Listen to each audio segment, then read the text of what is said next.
Muy buenos días a todas las personas que están conectadas a esta conferencia de la Sociedad Geográfica de Colombia. En el día de hoy, nuestra conferencista es la profesora Sonia Pancela Castelar. Ella es, ella es una educadora del Brasil y por intermedio de los contactos de nuestra doctora Raquel Pulgarín, miembro de número de nuestra sociedad, hemos podido contactarla y desde ya le damos la bienvenida y los agradecimientos por por haber colaborado en este ciclo de conferencias. La doctora Sonia es geógrafa de la Universidad de Sao Paulo. Tiene una maestría en didáctica en la Facultad de Educación y un doctorado en geografía por la misma institución. Es profesora titular en la Universidad del Estado de Río de Janeiro, donde lidera el grupo de estudio e investigación en didáctica y prácticas interdisciplinarias de la geografía. Se especializa en áreas como formación docente, educación geográfica y cartográfica infantil y escolar, y pensamiento espacial y didáctica de la geografía. Actualmente es coordinadora del curso de investigación de los investigadores latinoamericanos en didáctica de la geografía. Este grupo tiene el nombre Red Lab Geo y ella también es editora jefe de la revista Anecumene. Bienvenida, doctora Sonia, y adelante. Gracias, profesor Augusto Dusan. Gracias pela invitação. Gracias, professora Raquel Pulgarín, por ter me invitado a participar deste importante evento da Sociedade Geográfica Colombiana. Pero vou falar em português e vou falar lentamente para que todos compreendam. Se não compreenderes, por favor, perguntem para que eu pueda explicar melhor. Eu vou colocar a PowerPoint para conversarmos. Bien, se está viendo muy bien.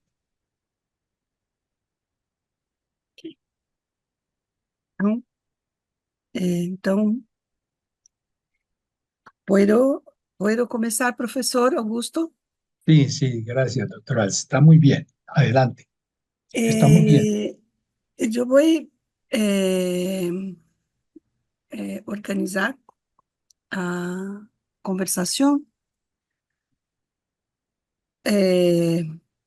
trabalhando com dois temas: a reconhecimento e identidade por parte dos professores e a sua prática pedagógica e os cambios que podem acontecer em suas práticas.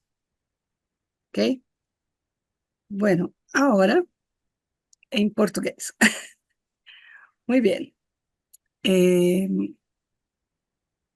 Eu tenho...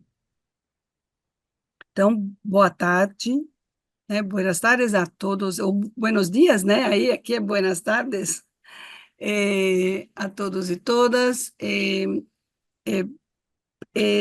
Eu organizei a minha apresentação para pensar a noção de reconhecimento e identidade a partir de uma ideia, de uma discussão teórica que uma filósofa americana faz, que é a professora Nancy Fraser. A ideia é trazer para a discussão da formação de professores E para a mudança das práticas epistêmicas, das práticas pedagógicas, uma ideia que a gente vem construindo no grupo de pesquisa, que é poder pensar que há uma cultura escolar, isso isso é um consenso, né? Então, nós temos uma cultura escolar que presente, às vezes, há décadas, e que a mudança de postura, a mudança de forma de encarar a escola, e de encarar os conteúdos de geografia é muito. Esse câmbio, essa mudança é difícil de fazer. Então, eu vou tratar dessa ideia aqui primeiro, para a gente chamar a atenção do papel que nós, professores, temos dos alunos da escola, da nossa profissão. E aí, professor Augusto, na hora que não estiver entendendo direito, o senhor me fala, professora, me fala se não compreende, por favor. Está tudo No, bem? hasta ahora vamos muy bien. Ok. Seguimos ahí. Então, esta frase do Eduardo Galeano é uma frase que diz bastante sobre como que nós nos vemos, como vemos os outros, né? Então, ele está dizendo que os indígenas acreditavam que nossas marcas invisíveis são aquelas que nós nos reconhecemos. Então, quando nós estamos pensando no autorretrato, pensando na nossa vida, pensando no nosso cotidiano, como que nós nos vemos? Então, a pergunta que eu faço para a gente começar a conversa é como nós nos vemos como professor que ensina geografia. Que processo é esse? O que nos move, né, para pensar como que nós faríamos o nosso autorretrato como professor? E como professor, nós podemos perguntar por quê, qual é o nosso papel na história? O que eu faço? Como é que eu me vejo? Como que eu construo a minha história de professor? E por que eu comecei por esse caminho, por essa lógica, por essa construção que eu optei? Porque para a gente pensar, para nós pensarmos numa mudança da prática docente, em, em valorizar a educação geográfica no currículo escolar ao mesmo tempo, garantir que os alunos aprendam, nós também temos que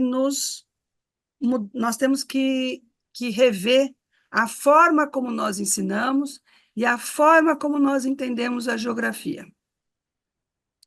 E isso também passa pelas marcas que nós temos nas nossas trajetórias, não só as trajetórias de vida, mas as trajetórias como professor, que também faz parte da nossa vida, que também são marcas que nos identificam, né?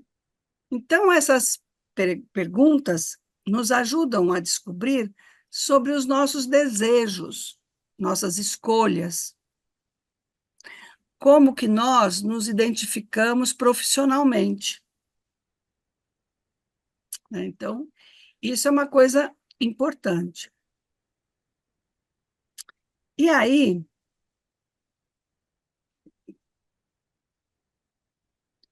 a questão que está colocada para nós, a ideia de reconhecimento e redistribuição, tem a ver com o reconhecimento na linha da cultura, na linha da profissão, como mulher, como homem, com as opções de gênero que nós temos, com as opções culturais, ideológicas que temos, mas também com a redistribuição, a ideia da renda, em como que eu me coloco na sociedade, qual é a classe social que eu pertenço.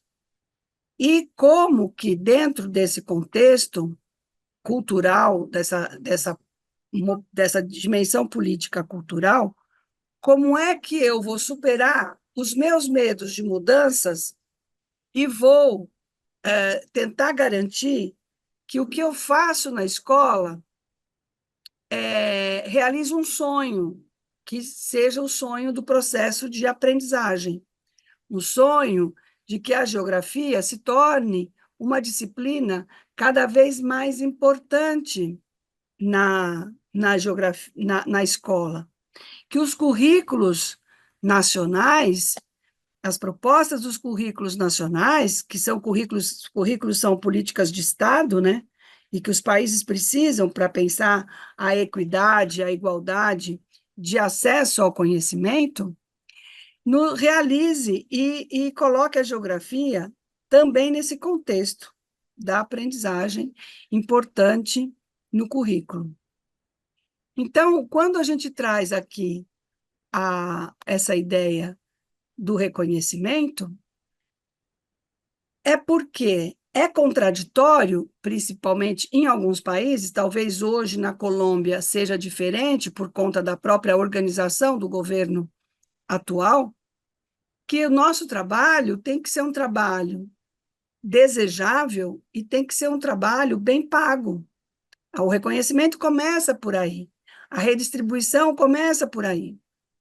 E a outra dimensão é que a gente tenha condições adequadas de trabalho e que, por outro lado, numa dimensão cultural, que a gente consiga, né, fazer com que as nossas práticas, interpretações e representações seja, de fato,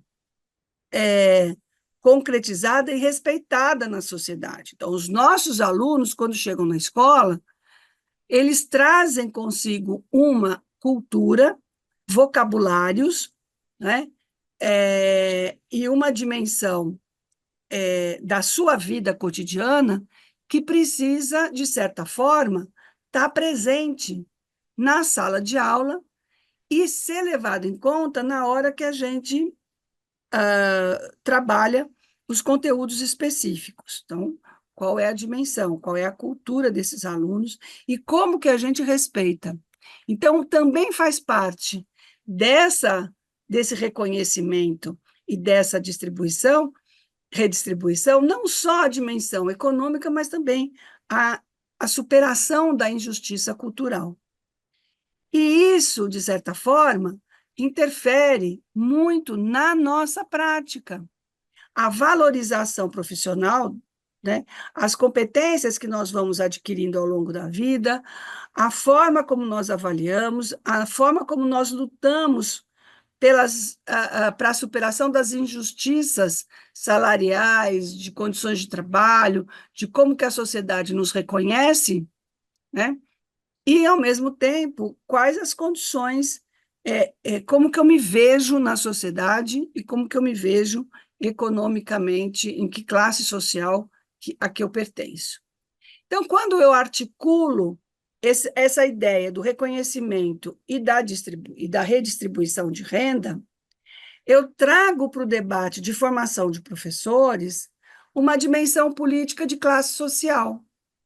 E, com isso, a superação ou a luta por justiça social e a superação das injustiças culturais, econômicas e sociais. Então, o papel do professor e o papel da formação do professor, ela tem que provocar essa tomada de consciência sobre a relevância do papel que eu tenho e do protagonismo que eu tenho na sala de aula. Então, como que eu atuo na sala de aula, como que eu entendo o conhecimento específico com o qual eu trabalho, história, geografia, ou estudos sociais, ou ciências sociais, mas eu preciso pôr a dimensão das ciências humanas na sala de aula para que o aluno possa ter, né, uma clara compreensão de que aquilo que nós estamos fazendo não é só um conhecimento que é pontual para ele fazer um exame, para ele passar por um processo de avaliação e mudar de grau de escolaridade. Mas é importante para ele desenvolver consciências e leituras de mundo para que ele entenda qual é o seu papel na sociedade na qual ele vive.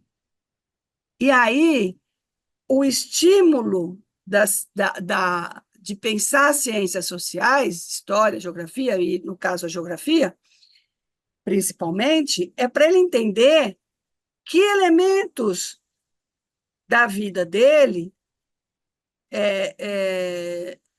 podem ser melhorados se ele entender que a ciência geográfica pode explicar várias coisas. Por exemplo, a segregação socioespacial, a mobilidade no transporte, o entendimento de como que eu me identifico na cidade, no bairro que eu moro, as áreas de riscos, de eventos de enchentes, de escorregamentos, enfim.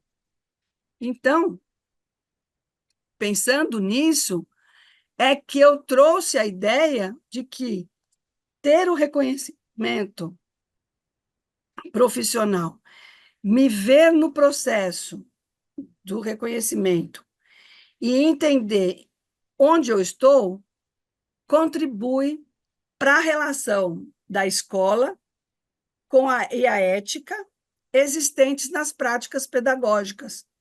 Então, vejam, os interesses, os desejos e as necessidades que estão presentes nas minhas escolhas, a forma como eu me coloco como docente e depois a construção entre a escola, a minha atuação e as práticas pedagógicas e a consciência que eu tenho, né, em relação à tomada de decisão. O professor toma decisão o tempo inteiro. O professor ele toma decisão para pensar a escolha do conteúdo, a escolha da prática pedagógica, a escolha dos enfoques teóricos que eu vou dar, que eu tenho, para poder desenvolver o conteúdo, e quais são as minhas motivações, as minhas necessidades e os meus desejos para contribuir para que a criança tenha, para que o jovem tenha acesso a um conhecimento que vai fazer diferença na vida dele. Então, esse é o sentido, vamos dizer assim, de um profissional da aprendizagem que também tem uma dimensão política, mas não uma dimensão de um discurso vazio, mas de como que eu me coloco, porque toda ação, todo ato de ensinar, todo ato de buscar o processo de aprendizagem passa por uma dimensão que tem a cultura, a política e o conhecimento científico amalgamados, né, assim, juntos. Então, trazer isso, essa parte da discussão, esse começo de conversa, é para ver como que eu me reconheço nesse processo como professor, né? Como que eu me identifico, quais são as minhas escolhas pedagógicas, né? E quais são os questionamentos que eu faço na luta por melhores condições de ensino e trabalho. Então, a regulamentação das normas, as políticas educacionais, né, como que os professores têm interesses, em que contextos eles se ajudam, em como que eu entendo o papel do professor. Então, gente, esta parte desse contexto institucional, contexto social, ele é importante para a gente poder dizer assim, olha, nós temos, independentemente das políticas educacionais, nós temos que entender que os jovens precisam hoje de ações na sala de aula, ações pedagógicas na sala de aula, que o coloquem no centro do processo de ensino e aprendizagem. E para isso o professor ele tem que ter o desejo de compreender a juventude e alterar a sua prática. Não é alterar, quando eu falo da alteração da prática, eu quero deixar claro que nós precisamos fortalecer a geografia de uma maneira que integre os aspectos físicos naturais com os aspectos humanos, resgatando, né, aquilo que o meu professor Milton Santos traz como o conceito de espaço geográfico, né, dos sistemas de ações e sistemas de objetos indissociáveis, ou seja, a forma como a gente atua na sociedade, que objetos que nós estamos, os arranjos espaciais que estão tendo, como que a gente chama atenção para esses arranjos, como que os fluxos ocorrem nesse meio físico, né? E de que maneira o aluno vai tomando consciência de que a geografia ela é importante para que ele possa, então, ler o mundo, entender a realidade. Então, veja, eu não estou dissociando a prática com aquilo que o professor entende do seu processo, da sua profissão. E nem estou dissociando essa possibilidade de autoconhecimento para pensar os ensinos por investigação e argumentação. Por quê?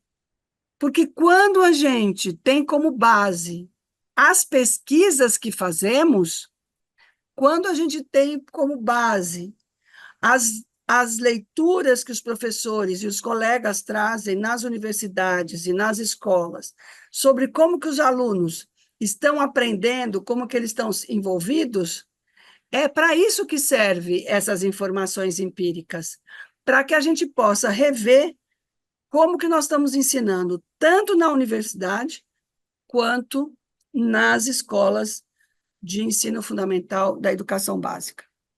O ensino por investigação e argumentação podem ser alternativas a esse processo de mudança de prática.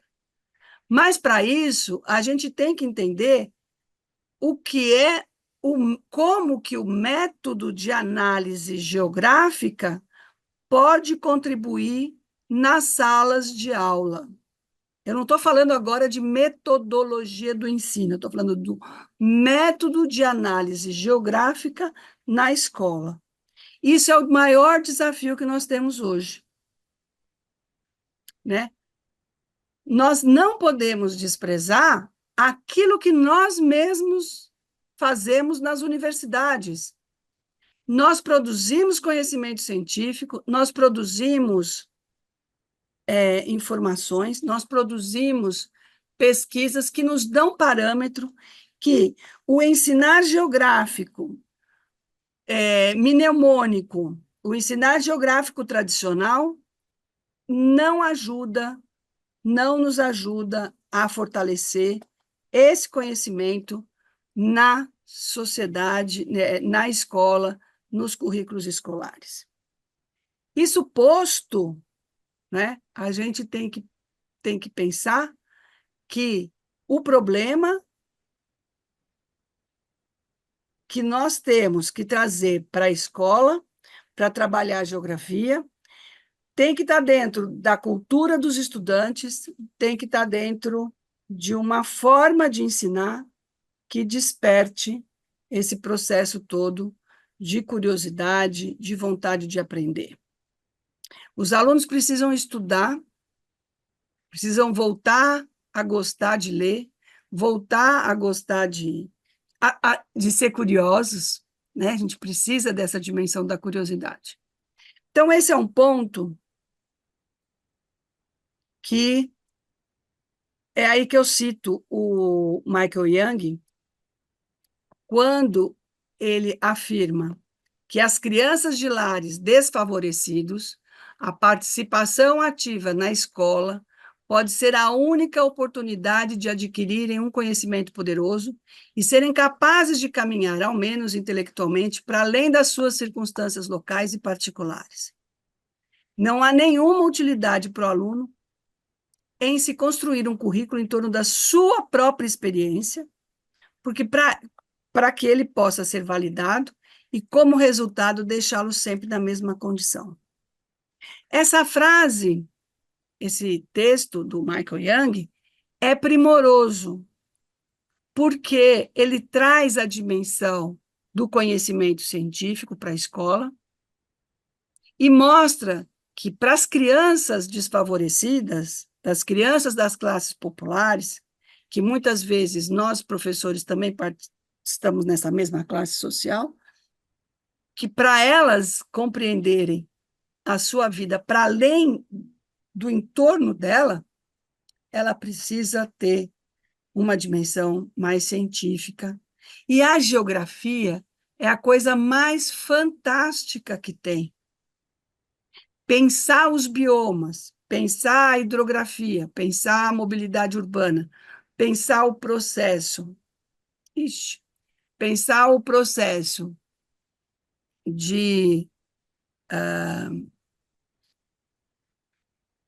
o processo de apropriação da leitura, da apropriação desses recursos naturais e como e por que eu moro naquele lugar e não em outro lugar, mas analisando isso do ponto de vista social, político, mas também geográfico. Que aí eu trago uma pergunta dentro desse contexto para a gente começar a entrar na geografia, e aí o problema para ser pesquisado é por que as coisas estão onde elas estão. Quando a gente traz essa pergunta para a sala de aula, relacionando isso, por que essa indústria está onde está? Por que na região tal é a zona cafeeira da Colômbia? Por que essa parte é a zona onde tem mais pescado? Quando a gente começa a caracterizar as regiões colombianas e trazer para ele a pergunta por que está ali e não está em outro lugar, eu vou trazer a dimensão da geografia, da geomorfologia, da hidrografia, da climatologia, da geografia urbana, da geografia da indústria, enfim, eu vou trazer a população, né, e vou, com isso, construindo o discurso geográfico necessário. Então, o conhecimento ele tem que ser concebido como um produto de uma atividade do sujeito, e não uma reprodução das coisas. Portanto, ele vai entender essa lógica do porquê que ele mora ali e não mora em outro lugar, ou porquê que tem uma enchente num lugar e não tem em outro, porquê que tem uma produção econômica num lugar e não em outro, quando ele pertence ao processo de construção do seu próprio conhecimento. E é aí que muda a forma de eu dar aula, centrada no aluno ou centrada em mim, no professor. Então, como é que se considera a escola? Como que o conhecimento escolar pode fazer sentido, geográfico pode fazer sentido na vida do aluno, e qual é a contribuição da geografia? Para mim, essas três perguntas são as que vão mudar a ação docente. Associando isso à ideia do reconhecimento, que me coloca numa outra dimensão. Eu vou valorizar a minha profissão, e vou ser um excelente professor, independente das condições, mas eu vou lutar por melhorar as minhas condições de trabalho. Eu vou lutar para ganhar mais. Eu vou lutar para que eu tenha seja ouvida na sociedade. mas, ao mesmo tempo, eu vou trabalhar na escola para que os alunos tenham esse capital cultural que vai ser adquirido nas aulas de geografia. Então, esse ato de conhecer, ele é indispensável para compreender a natureza dos processos que caracterizam tanto a história do conhecimento da humanidade, quanto a conquista de cada ser humano. E é isso que está por trás do que eu estou falando para vocês. Essa ideia, ela é uma ideia potente para que a gente possa se apropriar e, ao mesmo tempo, a gente conseguir construir. Então, quais são as estratégias que a gente pode ter para começar a mudar isso? Primeiro, estabelecer níveis de dificuldade na sala de aula. Não é tudo fácil, a gente vai fazendo do fácil para o mais difícil. Deve ser mais desafiador do que o anterior, mas sempre no sentido de fazer com que o aluno consiga se desenvolver. Avaliar o resultado lógico disso dentro de processos que indiquem uma mudança conceitual do aluno, né? E aí vai estabelecendo relações com o conteúdo e vai trazendo a análise espacial, porque a geografia faz análise espacial. Está implícito na geografia as análises espaciais, e para isso eu preciso desenvolver a cognição espacial. E eu vou fazer o pensamento espacial. Eu vou desenvolver isso no aluno a partir do momento em que ele tenha, na sala de aula, práticas de leitura de mapas, de interpretação de mapas, né? Então, isso muda, e é isso que nós estamos chamando, nós e todos os teóricos que trabalham com isso, de práticas epistêmicas, porque são práticas pedagógicas que eu estimulo o aluno a se envolver no processo de construção do conhecimento, e ele é que vai construir, e vai descobrir, e vai pesquisar, e nós, professores, vamos mediando esse processo e vamos dando infraestrutura para que seja um ambiente que o desafie, ao mesmo tempo que seja respeitoso no processo de desenvolvimento da criança e do jovem. Para isso, eu preciso saber quem são os alunos que eu tenho em sala de aula. Porque aí eu posso pensar na mudança da minha prática.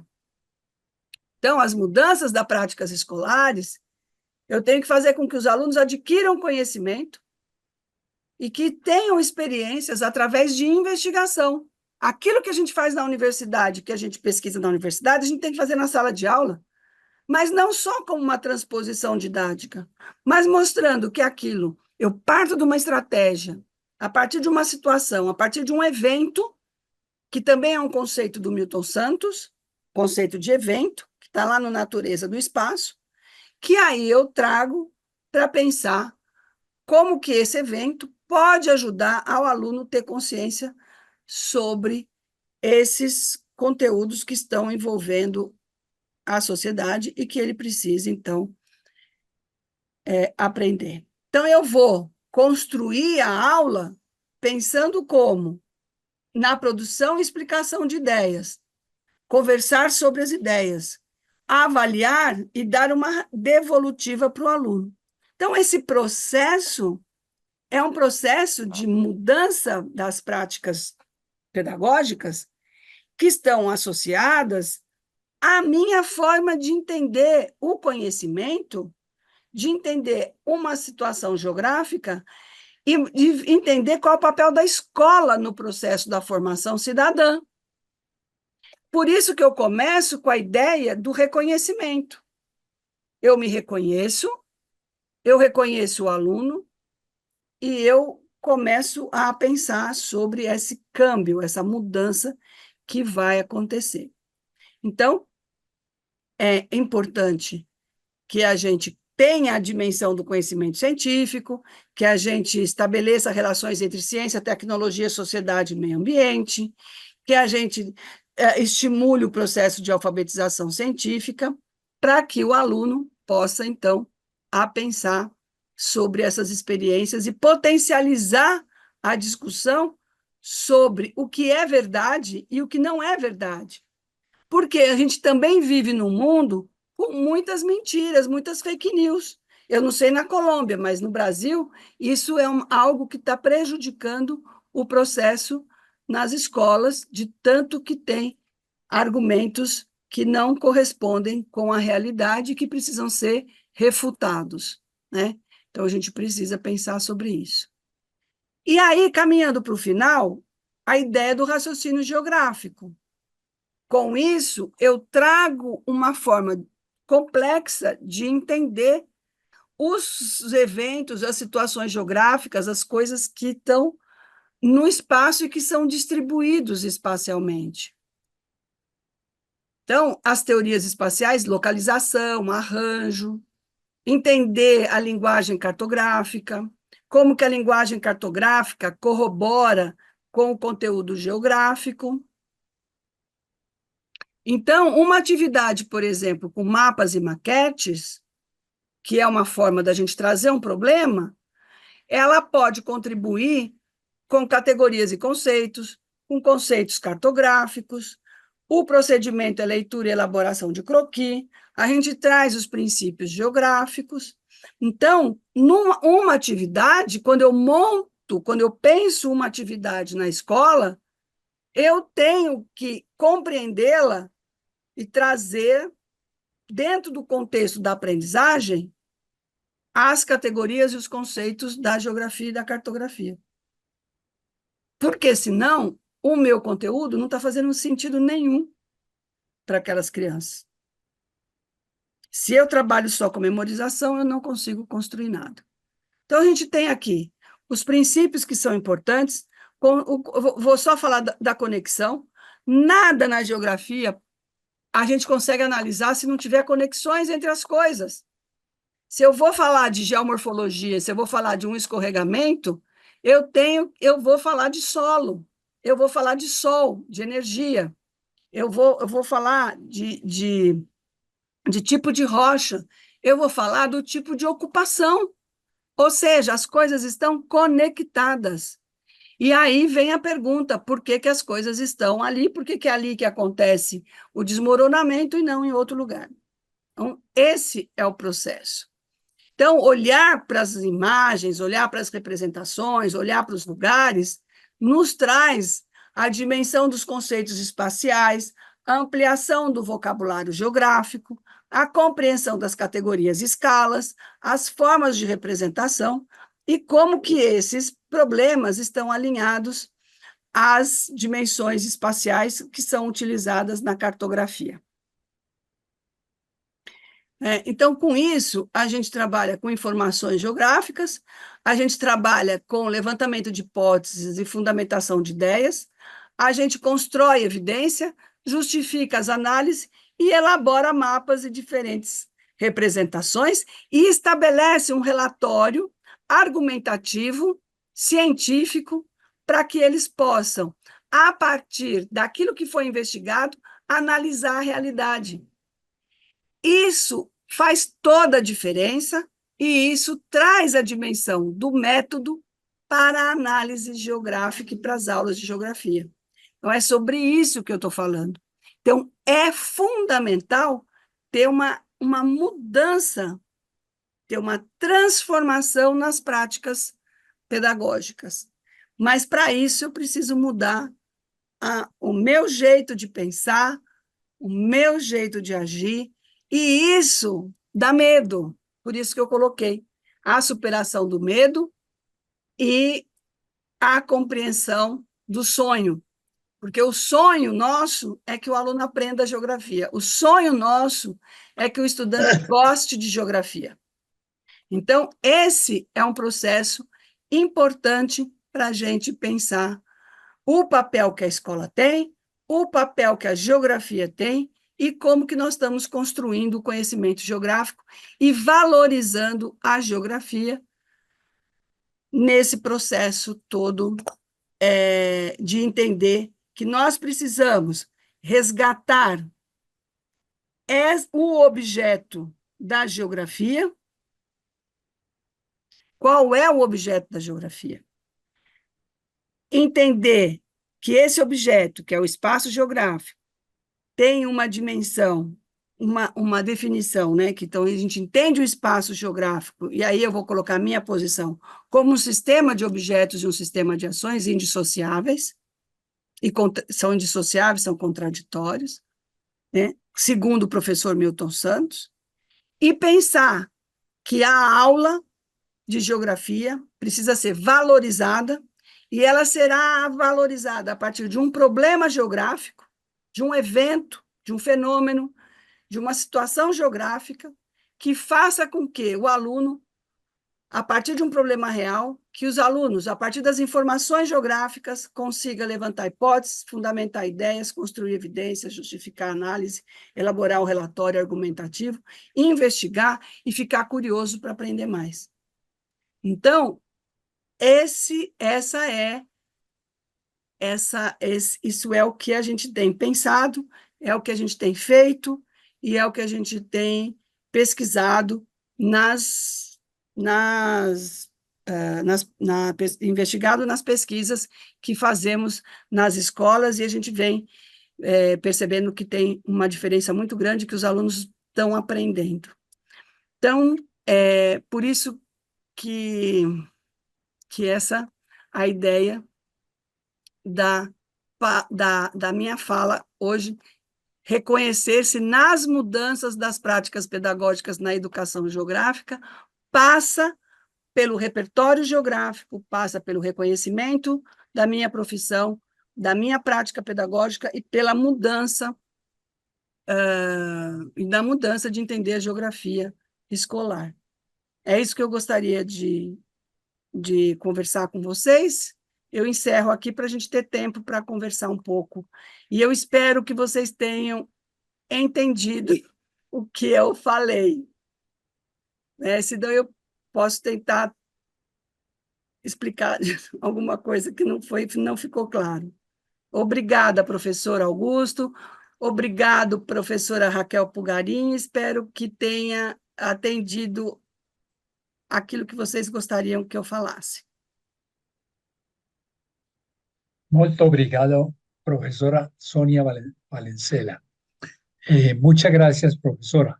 Sinceramente, pues hemos con alguna dificultad entendido su conferencia, pero lo más importante sí lo hemos aprovechado. Lo más importante, como ese mensaje que usted nos envía a todos los profesores para entender que las nuevas prácticas en la pedagogía son necesarias. Sobre todo que usted como buena profesora nos ha mostrado la forma de hacerse entender sin pensar en las dificultades del idioma. Yo creo que, como todos, hemos entendido en un 60%, pero la profundidad de su mensaje sí la hemos entendido en un 100%. Bueno, doctora, en nombre de todos, y queremos despedirnos con una frase que siempre la traemos, pues no es propia, es parafraseando un saludo de nuestro conocido, eh, el padre Diego Jaramillo, del Minuto de Dios. Es una obra reconocida e inmensa que ha hecho esa comunidad para dotar de viviendas y de educación a la sociedad colombiana. Entonces, por eso nos despedimos recordando una frase del padre Diego Jaramillo: que Dios nos lleve de su mano. Y muchas gracias y Gracias. cerramos. Muchas gracias. Gracias, Víctor. Gracias a Gracias. Paola y a Lina y a todos los que han participado.